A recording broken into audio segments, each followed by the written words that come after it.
So next topic is washing without chalitza. Chatzitzah. I'm sorry. In the previous class we had chalitza. It's Chatzitzah is the separation. The word Chatzitzah means the intervention between the two items. One may not have any Chatzitzah on one's hands when washing for bread. Only item that one is particular to remove at some later point is considered Chatzitzah. So we're going to explain. One must remove the ring from her finger before washing. This is true even if the ring is loose, since we're unclear as to how loose it must be for the water to flow around it. If a particular individual always keeps her ring, even while performing work such as kneading dough, which will adhere to the ring, then the ring are considered to be secondary to her hands and need not to be removed. So let's stop here and try to understand. So when we wash our hands for bread, right? So we must ensure that the water goes everywhere. So all of the like everywhere. Like so if she has a ring, so meaning that this I don't know whatever finger she wears here, her ring. So we concern that the water is not going to reach under the ring, and even if the ring is loose, so it will go back and forth, right? So we still do not know how loose it must be. So the water in such a short period of time. So as we said, you just pour. It's not like she puts the hand under the water. If she puts the hand under the water, it keeps there for 10 seconds. Okay, maybe if the ring is loose, I would say yeah, but most probably the water went there, like between the ring and the finger. But just from pouring fast, most likely not. So we say what? So let her remove the ring because so the water should go everywhere. But there is a condition. It's very interesting. So some people, when women, when they wear ring for a long time, it's got stuck, and she cannot remove it.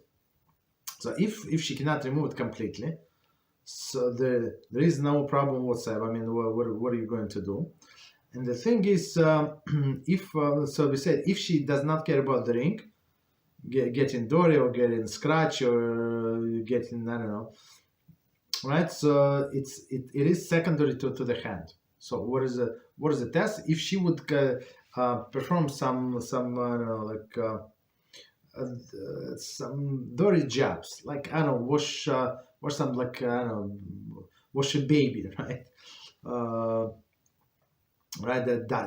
Changing the diapers and when everything is going out, right? So meaning if she does not care about soil and the ring, so the ring for sure it's a secondary. But if she would, or another example that they give is a dough. So if she's going to mix dough with that, let's say she in the olden days, right? They didn't have these machines the mixers they're going to mix the dough, right? So they would do it manually. So if she would do it manually with the ring, so all of this ring would be full of dough. Right, and to remove the dough, especially if she has a stone in there, it's mission impossible. I mean, it's possible, but it's very, very difficult, and for sure it can ruin the ring. So she would then in those situations she would remove the ring. Meaning what? That ring is not secondary. It's very important. So if it's very important in those situations, and she tried to keep it clean.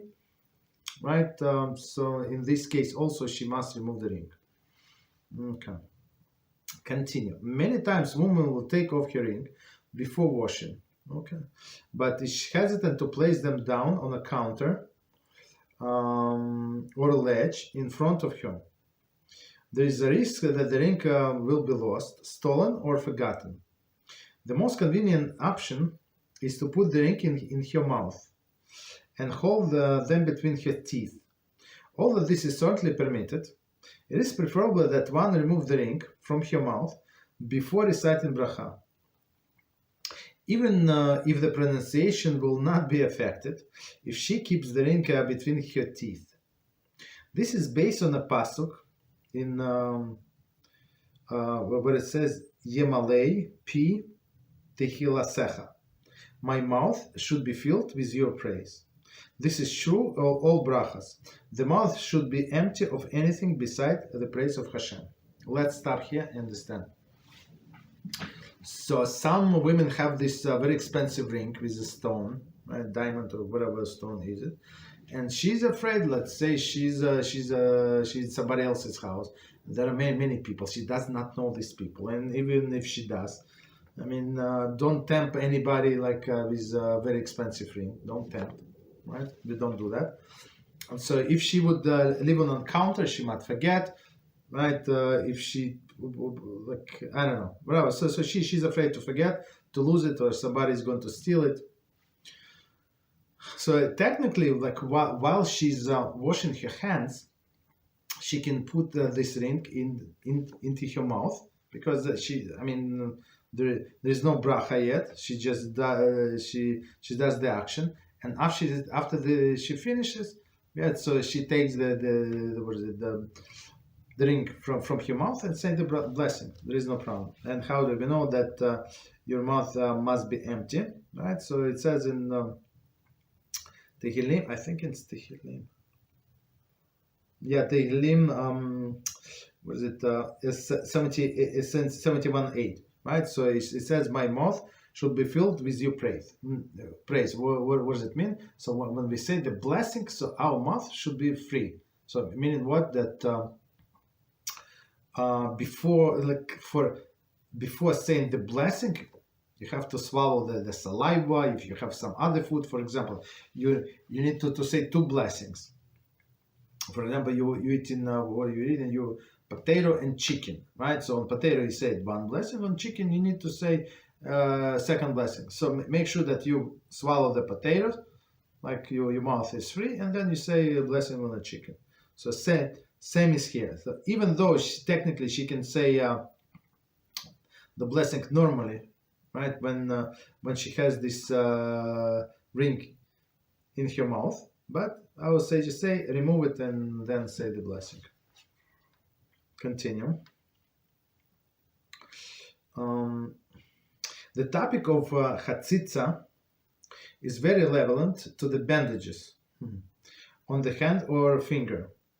If one has a wound on her hand, and removing the bandage will not cause a considerable harm, it must be removed before washing. However, if a person will suffer great pain or discomfort, if it is removed, it need not to be removed.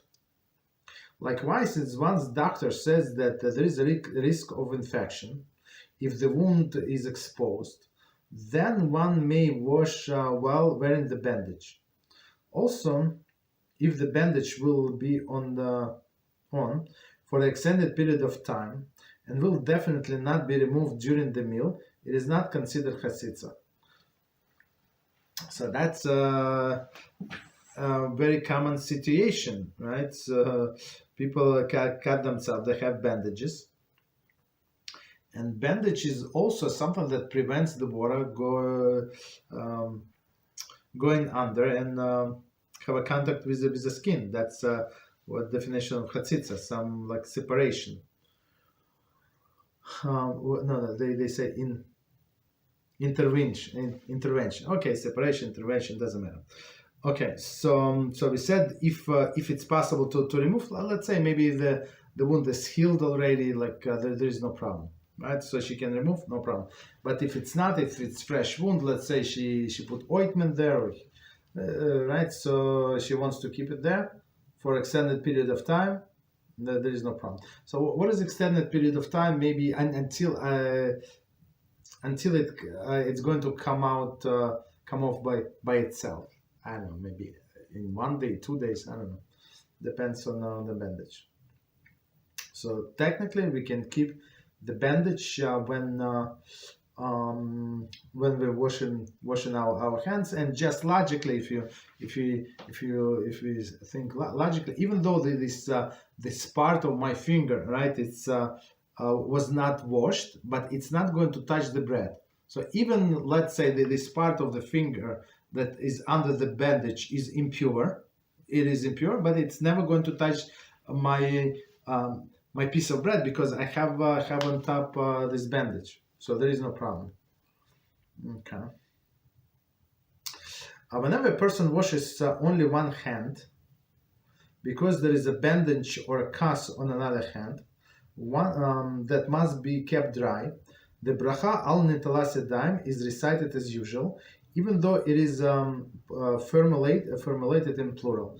That's very interesting addition, right? So let's say, God forbid, there is a serious wound, right, on one of the hand. It's like the hand was pierced or something, whatever. So like a serious dressing on that hand. So she is not going to eat, or he's not going to eat with that hand at all, or it was broken, right? It has cast.